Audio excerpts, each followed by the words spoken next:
you are! It was a strange request, but eventually Nick warmed up to her and they got along well. And you have to do it. The producers were horrified and couldn't believe what he was doing. A, B, C, D, E, F, G. I never misspelled anything! Not once, not one time!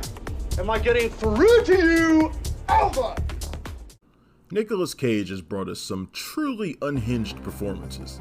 From Castor Troy in Face Off, to a supporting role as Eddie in Deadfall, and even Edward Malice, a woman-punching sheriff in the 2006 remake of The Wicker Man.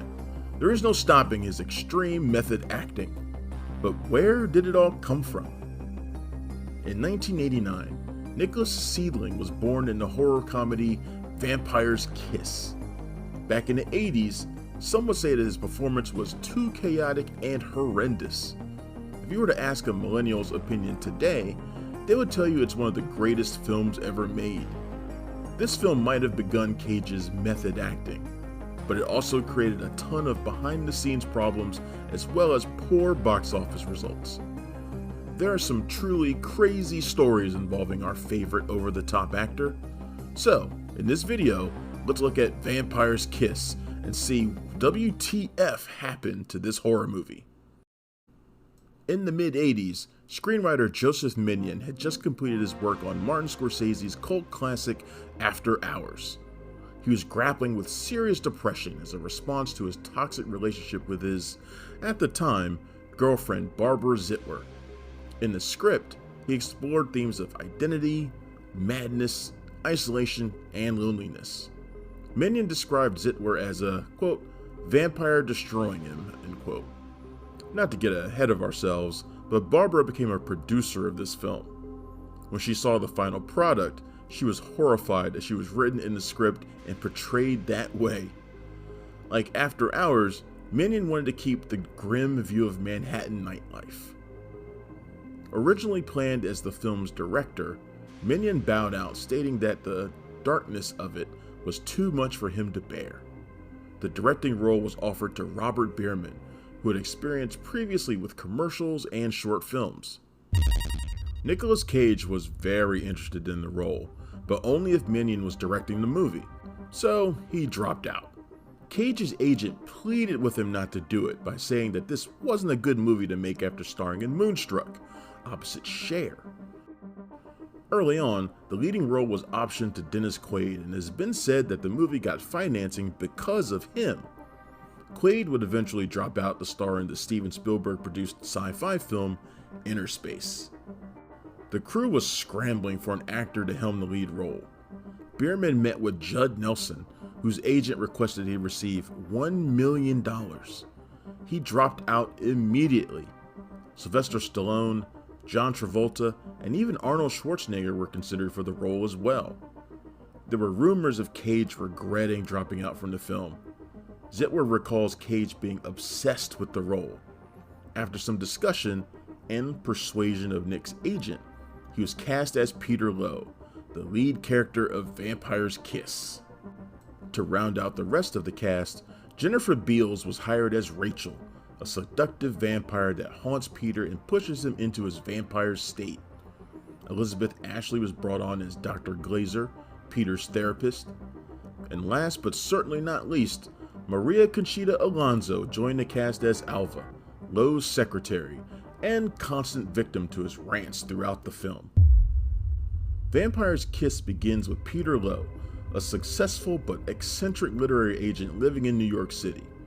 He works all day and club hops at night, looking for one-night stands and partakes in alcohol and cocaine as well. He also sees a therapist and talks about his declining mental health weekly. One night, he meets Rachel and brings her back to his apartment for a hookup. But this one-night stand is different. Rachel is a vampire and bites his neck. Afterwards, Peter starts to exhibit increasingly strange behavior and wears sunglasses inside buildings. He also develops a fright for daylight. At his office, Peter torments his secretary, Alva. He does so by forcing her to search through an enormous file for a contract. He makes her stay late nights until she is afraid to come to work. Peter then goes to her house to bring her into work, where he unloads his violent behavior and attempts to rape Alva in the process. Rachel visits Peter's apartment nightly to bite his neck and suck his blood, and his mental state deteriorates even further. He starts gagging uncontrollably, eats a pigeon, and is convinced that he's becoming a vampire. He buys plastic fangs, turns his sofa into a coffin, walks around like he's Nosferatu, and terrorizes random New Yorkers. For some reason, he also cries boo-hoo instead of crying like a normal person. At his most unhinged, Peter goes to a club wearing his fangs and begins to seduce a woman. He gets too grabby and she slaps him.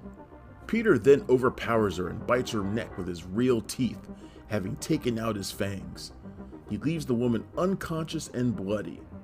Peter sees Rachel on the dance floor and he begins to profess his love for her. Rachel's date fights him off and he's eventually kicked out of the club. Peter has now completely lost his mind and is wandering around New York talking to himself and has a hallucinatory exchange with his therapist. He then makes it to his apartment, where Alva's brother Emilio follows him and breaks in. Emilio takes the piece of wood from Peter, who is walking around New York with it, and pushes it down into Peter's chest, killing him. Production took place in fall of 1987 around New York City. The film was shot over a period of several weeks. Director Robert Bierman described the shoot as chaotic from beginning to end. He and cinematographer Stefan Zapsky employed a distinctive visual style to capture the film's surreal and dark atmosphere. The use of stark lighting, bold colors, and unconventional camera angles helped convey Peter's deteriorating mental state. The film's budget was low, costing around $2 million. The producers saved money any way they could, and office scenes were shot for free in an empty government building. This became production base for the movie as well. On set, Cage and Beals didn't get along. This was mostly because she was hired for the role of Rachel. Cage, throwing a fit, wanted the part to go to his then girlfriend, Patricia Arquette. To be turned on during their scenes, Nick asked to have hot yogurt poured over his toes while he was doing a love scene with Jennifer. It was a strange request, but eventually Nick warmed up to her and they got along well. There are plenty of disturbing and strange scenes that happen in Vampire's Kiss. The first involving Peter reciting the alphabet. This scene is not only infamous, but is what most people remember from this film. In the scene, Nick not only bellows the entire alphabet, but performs increasingly frantic hand movements while accompanying each syllable. Elizabeth Ashley filmed this scene with him and said none of it was random. Cage has gone on record saying, quote, "It actually is extremely choreographed. Every one of those moves was thought out in my hotel room with my cat," end quote. Another scene involves Nick eating a real cockroach. It's also the only scene that wasn't in the script. He eats a live roach and chews it like a madman. This scene originally called for Mr. Cage to eat a raw egg, but he decided it would be more effective and shocking to eat a roach. The crew didn't want Cage to get sick, so they called a doctor. The doctor's response was to have Nick drink whiskey right after. The scene was shot twice, and he swallowed both roaches. The director had Nick run loose around Manhattan, scaring pedestrians, talking to himself on corners, and shouting, "I am a vampire," repeatedly. At the time, people didn't even know who Cage was because Moonstruck hadn't even hit theaters yet. He would go to people with a piece of wood and ask them to drive a stake into his heart, which is in the movie. These strangers also had no idea they were being filmed, so you're seeing genuine fright in their eyes. Bierman said they shot these scenes with long lenses and set up a camera across the street and filmed Nick. Cage brought tons of energy to the film, but never veered from the script or did anything against the director's wishes. For instance, it was the director's idea to have him hop onto the desk when he confronts Alva. Bierman said, for the movie to flow, Nick's character had to be constantly changing and never let the audience know what was coming next.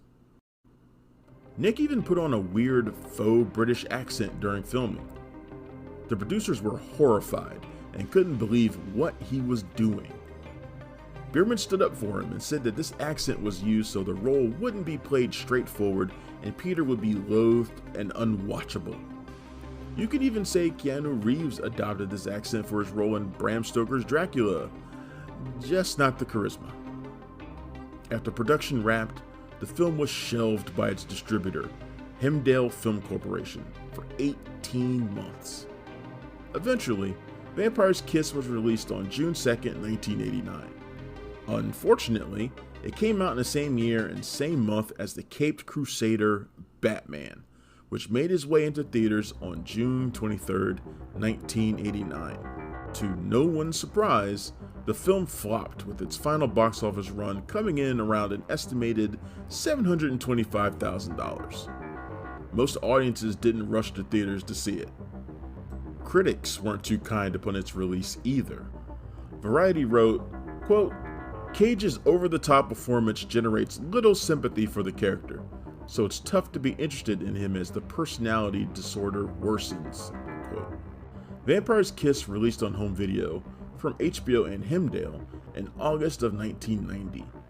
MGM would later release it on DVD in August of 2002.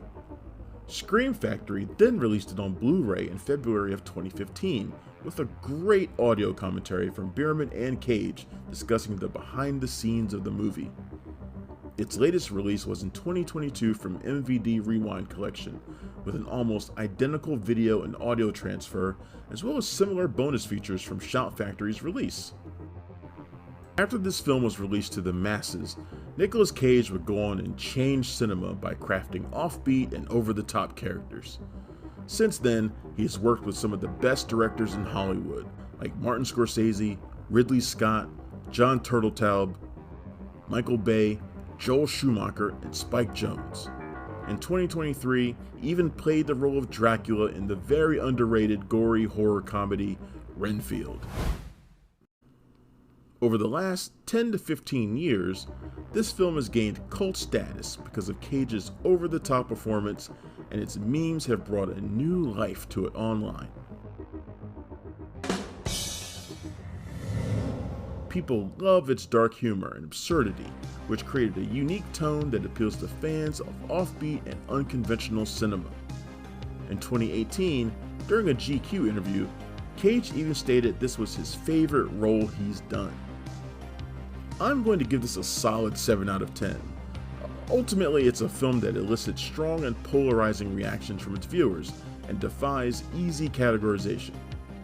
Vampire's Kiss is celebrated because of its distinctive and unique qualities and has been revisited and reappraised by its newfound audience. It's a movie that demands an open mind and appreciation for its eccentricities, making it a cult favorite among its fans and something that will be cherished for years to come.